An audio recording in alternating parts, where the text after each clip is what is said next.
ڕێزی سڵاو بێەوە بینەران و گوێگرانی خۆشەویستی تەلەڤیزیۆنی کۆمەڵا لەگەڵتاندام بۆ پێشکەشکردنی گەشتی هەواڵەکانیم بۆ ڕۆژی دووشەممە. سەرەتاش بە سەردێڕی چەند هەواڵێک دەست پێ دەکەین.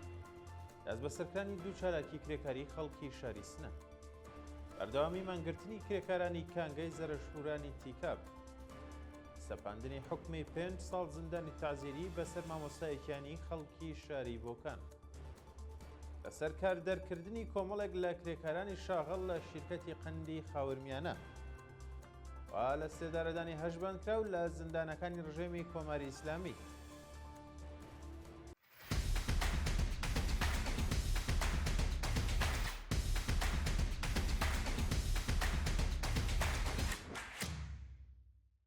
دەست بەسەرکردنی دوو چالاکی کرێکاری خەڵکی شاری سنە. ڕۆژی شەمە 6 بەفرانباری 1404 هەتاوی دوو چالاکی کرێکاری خەڵکی شاری سنە لەلایەن هێزە ئەمنیەکانی ڕژیمەوە دەست بەسەر و هێشتا چارنووسیان دیار نییە.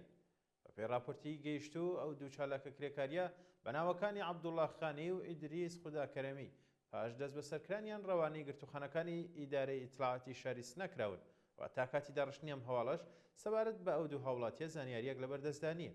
شایانی باسە دەست بەسەرکردنی ئەو دوو چالاکوانە لە بەردەوامی گوشاری ڕژێمی کۆماری ئیسلامی بۆ سەرچەلەکانی سنفی و کرێکاری لە کوردستان ڕووی داوە. بەردەوامی مانگرتنی کرێکارانی کانگەی زێڕی زەرەشهورانی تیکاب. ڕۆژی یەکشەمە 7 بەفرانبار کرێکارانی کانگەی زێڕی زەرەشهورانی تیکاب لە دووهەمین ڕۆژی بەردەوامی ئەم هەفتەدا دەستیان لە کار کێشایەوە و کۆبوونەوە.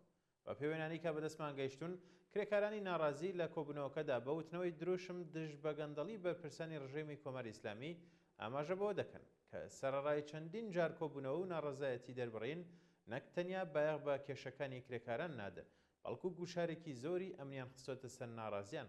لە بەردەوامی کۆبوونەوەکانیاندا خەڵکی ناڕازی خوازیاری بەرزکردن و یاسیەق دەست بە پێی ڕێژەی هەڵاوسان کۆتاییاتنی گوشاری ناوەندە ئەمنیەکان لەسەر کرێکارانی ناڕازی و هەروەها وەدیاتنی بەڵێنەکانی بەرپرسان بوون. سەپاندنی حکمی 5 ساڵ زیندانی تازیری بەسەر مامۆستایەکی ئاینی خەڵکی شاری بۆکان.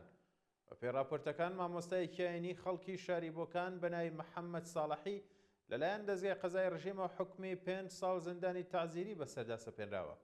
ناوراو ڕێکەوتی 28 ڕەشەمەی ساڵی ڕابردوو لەلایەن هێزەکانی داری ئیتلاعاتەوە لە گوندی کەڵتەکگەی بۆکان دەست بەسەر و ڕەوانەی گرتوخانەکانی ئەو ناوەندە کراوە. ئەو هاوڵاتیە پاش ماوەیەک لێپرسینەوە و ئەشکەنجە ڕەوانەی زیندانی ناوەندی شاری ورمێ کرا و بە تۆمەتی ئەندامەتی لە گروپەکانی دژ بە ڕژێمی کۆماری ئیسلامی ئەو حکمەی بەسەردا سەپێنراوە. بەردەوامی مانگرتنی عەزیزە مرادیان لە خواردن. بەوتەی سەرچاوەگادەرەکان عەزیزە مرادیان هاوڵاتی بەندکراو لە زیندانی ڕژێمی کۆماری ئیسلامی لە شاری سنە لە 8مین ڕۆژدا بەردەوامی بە مانگرتنەکەیدا. بەپێی دوایین راپۆرتەکان ئەو بەندکراوە تەمەن 50 ساڵە سەرڕای توشبوونی بە جەورەها نەخۆشی و خراپی تەندروستی بۆ ماوەی 8 ڕۆژە دژ بە ناڕوونی ڕەوەندی دۆستیەکەی و بێبەشکرانی لە مافی دەسڕاگەیشتن بە پارێزەر مانی لە خواردن گرتووە و هێشتا لەلایەن بەپرسانی زیندانەوە داخوازیەکانی وەدی نەهاتووە. ناوراو ڕێکەوتی دەی سەرماوەزی ئەم ساڵ لەلایەن هێزەکانی ئیداری ئیتلاعاتەوە لە شاری مەریوان دەست بەسەر کراوە و تاوەکو ئێستاش چارەنووسی دیار نییە. ئەشکەنجە و ئازاری بەندکراوێکی خەڵکی شاری بۆکان لە گرتوخانەکانی ئیتلاعاتی ڕژیم. بەوتەی سەرچاوەکانی هەواڵ ڕەسوڵ یادیار هاوڵاتی خەڵکی گوندی گۆکتەپەی سەر بە شاری بۆکان سەرڕای تێپەڕبوونی 12 ڕۆژ لە دەست بەسەرکرانی هێشتا چارەنووسی دیار نییە و بە سەختیش ئەشکەنجە دراوە. ناوراو لە ڕۆژانی ڕابردوودا بەهۆی ئەشکەنجە و ئازاری زۆری هێزەکانی ئیدارەی ئیتلاعات ڕەوانەی بەهداری گرتوخانەکانی ناوەندە ئەمنیەکان کراوە بەڵام بە مەبەستی وەرگرتنی دانپێدانانی زۆرم لێو لێپرسینەوەیەکی زۆرتر دیسان ڕەوانەی گرتوخانە کراوەتەوە لە دۆخێکی زۆر خراپی تەندروستیدا. شایانی باسە سەرڕای بە دوواداچوونی بنەماڵەکەی لە سەردۆخی تەندروستی و شوێنی ڕاگررتنیشی تا کاتی داڕشتنی ئەم هەواڵە سەبارەت بەو دەست بەسەرکراوە زانیاریەکی ورد لە بەردەستدانی و لە مافی پەیوەندی لەگەڵ بنەماڵەکەی بێبەشکراوە. لەسەر کاردەرکردنی کۆمەڵێک لە کرێکارانی شاغڵ لە شیرکەتی قەندی خاورمیانە. ڕۆژی ڕابردوو کۆمەڵێک لە کرێکارانی شاغڵ لە شیرکەتی کەشت و سەنعەتی قەندی خاورمیانە بە هۆی بەشداریان لە مانگرتنەکان لە سەرکار دەرکراون. بەپێی هەواڵی گەیشت و کرێکارانی ئەو شیرکەتە بۆ ماوەی زیاتر لە 7 ڕۆژە دەست بە بایەخنەدانی بەرپرسانی ڕژێمی کۆماری ئیسلامی بە ژیان و مایشەتی کرێکاران دەستیان لە کار کێشاوەتەوە و هەموو ڕۆژێکیش کۆ دەبنەوە. بەڵام نەکتەنیا بایەخ بە داخوازیەکانیان نەدراوە، بەڵکو کۆمەڵێکی زۆر لە ناڕازیان لەلایەن ناوەندە ئەمنیەکانەوە هەڕەشەی لەسەر کاردەرکردنیان یان سازکردنی دۆستیان لێکراوە.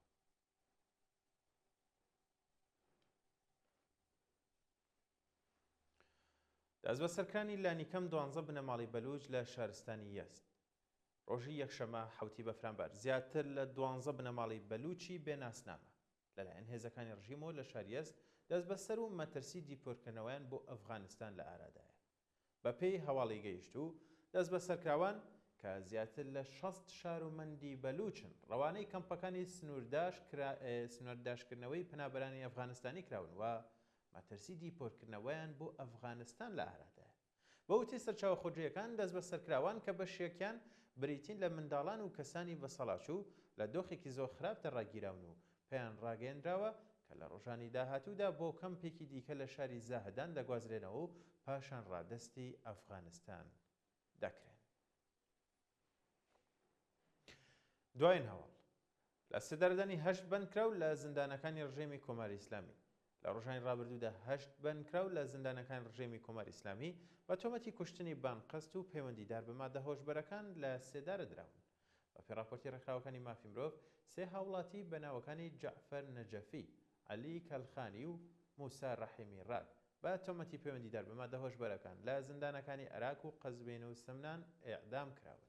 هەروەها 5 بەندکراوی دیکە بەناوەکانی موعین حسێنزادە، سەفەر سپێهوەند، بسمیلا تاجیک، جەمشید ئەکبەری و مستەفا مهرجوو بە تۆمەتی کوشتنی بانقەست لە زیندانەکانی تەورێز، بروجەر و بەندەر عەباس و قوم و ئەردەبێل ئیعدام کراون.